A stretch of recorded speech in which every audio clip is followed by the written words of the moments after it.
Mbak Iki Dalang. kok kaca tingale ora diagem. Mboten ketinggalan iki, Pak. Mbok kae nyilih kaca mripate bojoku.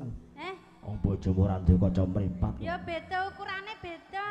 Bojoku tak tokokke rega karteng juta ora tau dienggo kok, Nduk. Lah kelarangan kok. Ora kelarangan. Dheweke iki jare isin. Lah kok isi? Nek dienggo iki jare kok mlorot wae ngono lho. Mergane ngopo pesek? Iya. Sing ngunekke kowe lho, aku lho.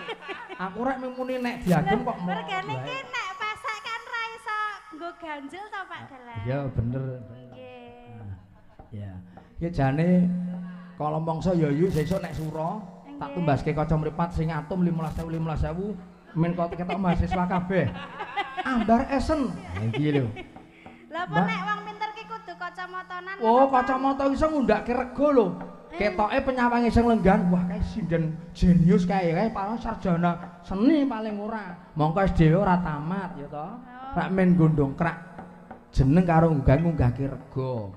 Apik meneh wiagaku anggere nggo kaca mripat riben. Iya. Wes kaya ndolalak iki malah. Kacamata riben niku sing ireng nika, ireng kabeh. Iya. Ning nek aku nganggo nokok kaca mripat yoga-yoga ora pas. Lah, Gedhe mripate timbang kacane ngono dadi ya kaca niki mripate. Mosok mata anguk-anguk ngono. Dhewe jandek wingi nyambut gawe ketoke turahe mrentel iki malah rada guyu karo sing kakung. Ya. Kapan? Dek malam minggu wingi. Lah nggih tesih kathah jenengan to, Pak. Ana apa jan. Lah bojo kula mayang sasi pisan. Nah, terus Jenengan kan bola-bali. oh bola-bali ya mintek wae kok yuk. Lah nggih gari jenengan niku. Entek nggo ngopo? Tak nggo tuku walesan pancing yo. Iya. Aja ngomong. Ya mula niku duit niku ditabung to, Pak Dalang. Aku ora tau dadi wong seneng nabung-nabung ora seneng kok. Aku nek ndek dhuwit iki kandha karo bojoku. Heeh. Nduk, aku nek ngomong bojoku rak nduk. Oh, Nduk. kenduk. Kae mamas lunga, kowe nek arep butuh apa-apa, gari nyimpen ning ngisor klambi. Aku rak kandha ngono. Heeh. Ora tau aku jenenge dhuwit kok tak timpel ning Bank BRI urung pernah. Titikane buka lemari ning ngisor klambi, ngisor gombal iku mesti ana tumpukan. Oh, berarti sesuk kula tak mampir ngene jenengan nggih. Arep ngopo? Arep njupuk duit. Ayo wong kok udu bojoku ya ora. Iya.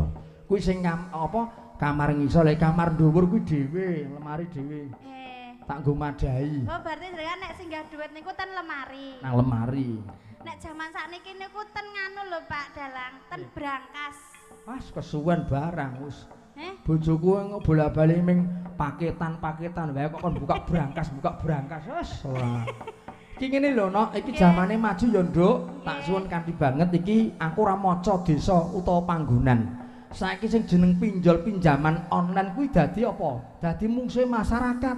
leres. Mula kena nggo titikan lho yuk. Janjana ibu-ibu mbuh kuwi rondo mbuh kuwi isih kenya. Kok royoman do wong dopokan ning panggok. Ku sing kanggo kudu waspada lho, kudu waspada. Lah, Iso-iso sing utang kowe engko sing nganggo wong 5. Iso meneh sing nganggo sing utang Mbak Wati sing nganggo liyane wong 5. Lah kuwi biasane ngono kuwi. Ya toh? Terus tambal sulam gali lubang ora iso nutup utang bank meneh bingung. Usana doyak-oyak karo penagih direwangi minggat direwangi umpetan. Kuwi saiki sing dadi mungsuhe masyarakat. Mula ning dadi ibu-ibu ki aja seneng rupian-rupian, aja seneng plesir-plesir. Sakanane wae wong desa ku ya kaya wong desa. Aku ki kuwatir karo bojoku lho. Kuwatire. Wong 3 dina pisan kok fesel. 3 dina pisan cuci lha ya muka. ben cantik kok nek bojone jenengan ketok elek, ketok kluwus ya jenengan mah. Ayo, nek bojoku iki ora apa-apa. Lah nek kaya liyane kaya Kusnul kuwi coba. Wong kae sambane ora nyinden iki mengangon wedhus. Iki ora mesake nek bojoku ora masang bojo dalang lho. Lah nek Kusnul kae lho coba. Kae iki sambane mengangon wedhus. Kelakuan kok iso sinden adol wedhus minggu gawe tuku wedak pupur. Ya ora apa-apa saiki wedak ki murah kok ya. Ya, Nduk. Nggih. Burung ana pamundhut diberkahi sikik sing klasik sing mat-matan dawuh Pak Lurah ora perlu suwe-suwe lembuk canggih. Iya. Dene mengko aku nyuwun ugungan piyae kene engko wancine gara-gara fragmen toprak. Iki ana Pak Bayan Wardi, ana Mas Naryo, ana Pak Legimen. Wah, jan. Kuwi sing kakung, burung sing putri, Mbak Bu Bayan Sini, Mbak Tuti, Mbak Sri. Kuwi ora oleh ketoprak kene. Mengko dijajal wanci gara-gara. Monggo Nduk, nganter apa? Sing Langgan klasik. nggih. langgam niki. Nggih, monggo sing klasik. Angenteni nggih, Pak. Nggih, monggo. Hangenteni. Nganggo bawa. Nganggo bawa.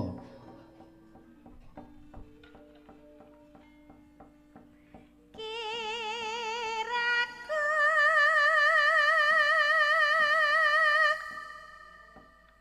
Apa barang? Barang, Pak. Oh, barang, ya. Iya sik. Diwalik sik. Jane Pak. ya iso wae iki. Ngenteni digawe pelok bom iki ya iso, pelok 5. Kiraku ngene. Kiraku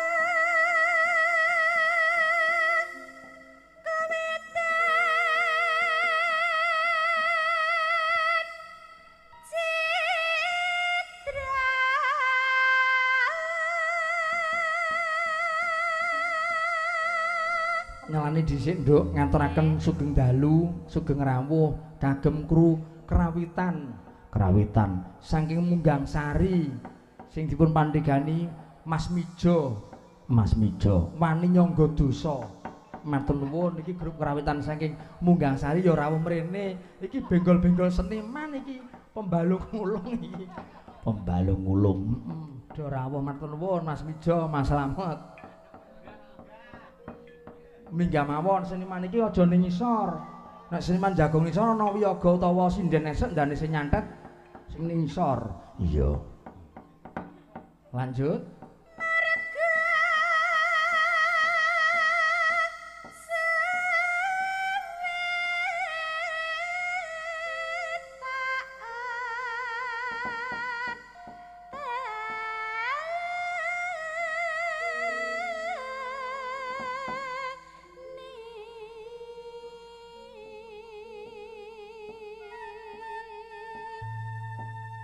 Mbahno, Pak Parsono, manten mbah nuwun Pak Kiai Barun, Pak Ngadiman Manggarae, Pak Manten Pomo, Jombang, Pak Slamet Tanjunganom terus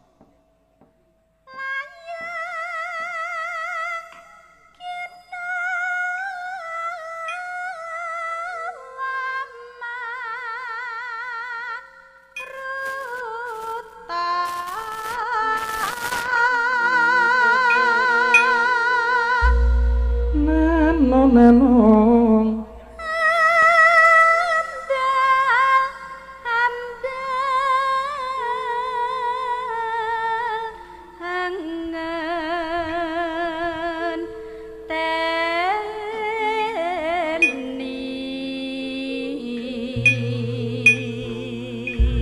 Mas Marsan nggih ngaturaken wilujeng dalu matur nuwun iki ya juragan iwak nduk Mas Marsan. iki ya seniman ya juragan wah jan hebat-hebat piye iki luar biasa seneng Pak Lurah ya yu pokok janji ana kekurangane do sum-suman kok sing nombok iku kula do patung-patungan 1 juta 2 juta 3 juta iki wis disiapke Nggo nyawerku iki. ora nggo nyawer sesuk ana kekurangane mburi Iya direnggo bareng-bareng nomboke berarti Pak Lurah niki. Pak Lurah karo wargane karo panitiane kok ya. Nek Pak Lurah ki ya mesake piyayene skuru ingkrah-ingkrih kok kon nomboki wae lho. Wes jan mesake. Ayo panitiane Pak Naryo, Mas Legimin, Pak Bayanwardi. Nano.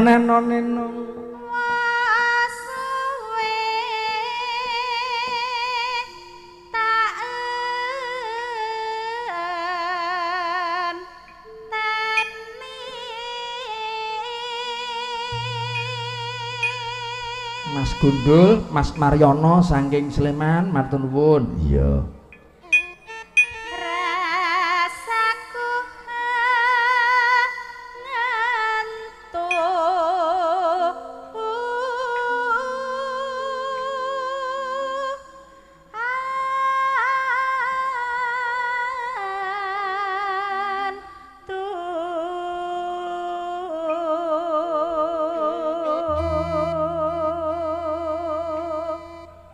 aja pijer krungu semaya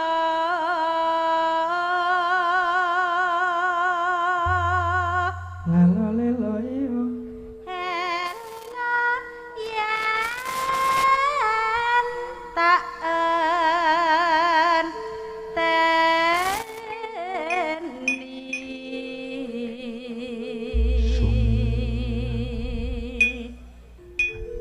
Mbak Kas karo Mas Sudi iki ya sinden handal iki sinden hebat iki rawuh mrene. Iki asli mriki nggih. mboten asli Apa saka sih? nggonku Oh. ya to. Iki ya melu grup Kerawitan Anyar. Nggih. Saka Munggah Sariwani Nyangga Dosa sinden iki Mbak Kasiem karo Bu RT niki saka Ketawangrejo. Iya. Iki mboncengke sing kakung. Iya. Kaya beruk nggawa tremos. Bruk Sing ngarep tremose sing lanang. Oh kudu sing wedok. Ya ora. Berarti padha kula kali bojo kula. Oh, bojomu ya kaya tremos ngono kae. Cilik. Aja sia-sia lho, kowe nek ning panggung karo bojomu kok ketok le. Sia-sia banget kuwi lho. Lah ya cilik kula awake gedene semenek kaya bojone cilikne lho. Cilik kan nek lungguh nek ngadepku ya gedhe ya. Arep cilik, wong atos timbang gedhe glombior-glombior ning empuk. Ya nek atas ki atas, ngono bane. Iya. Timbang kaya Pak Redi gedhe empuk ora ana gunane. Nano nino. Kledang, kledang. Lakae bocahe.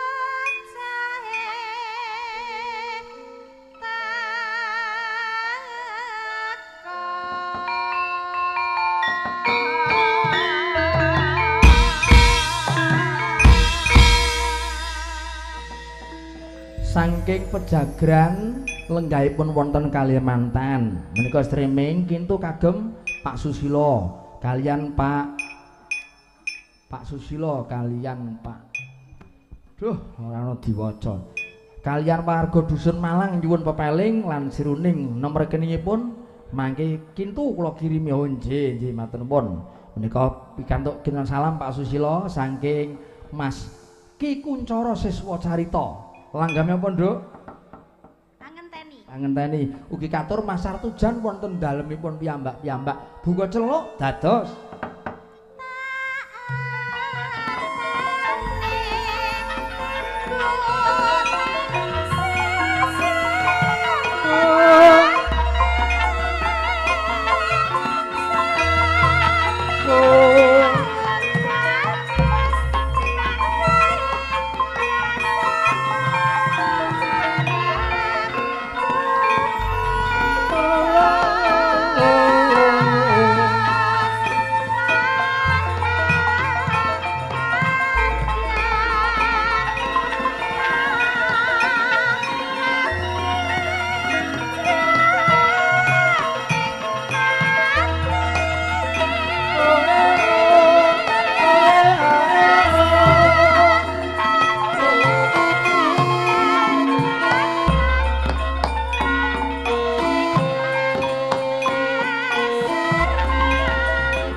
Tusia ya meh wae lali ki ya tinggalane Mbah Timbul, tinggalane Mas Seno, sing asta suling, ndobel wiraswara ki Pak Dalang Tusia saka Imogiri.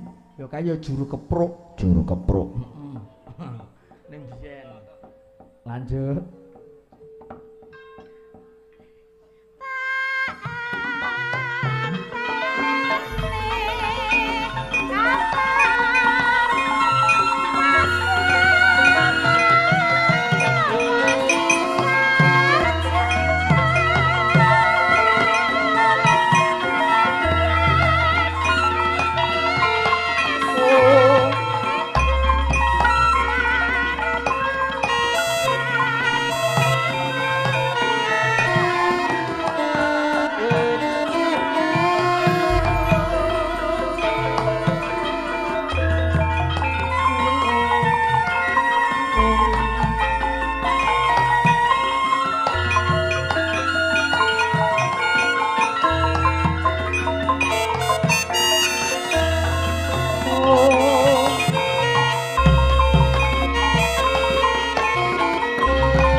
Pipoleting saya tuwa tambah kenceng.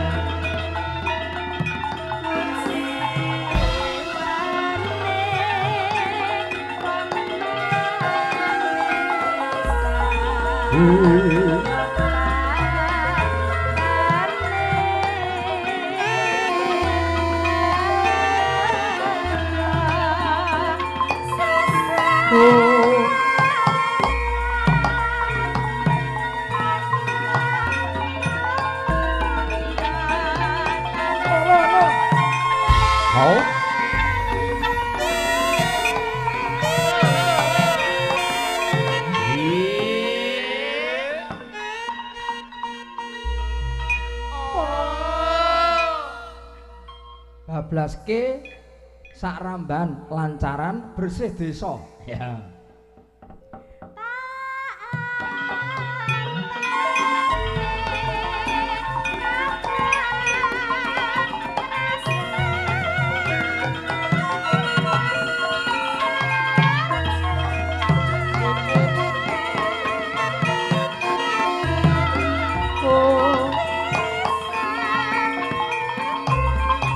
Bersih desa.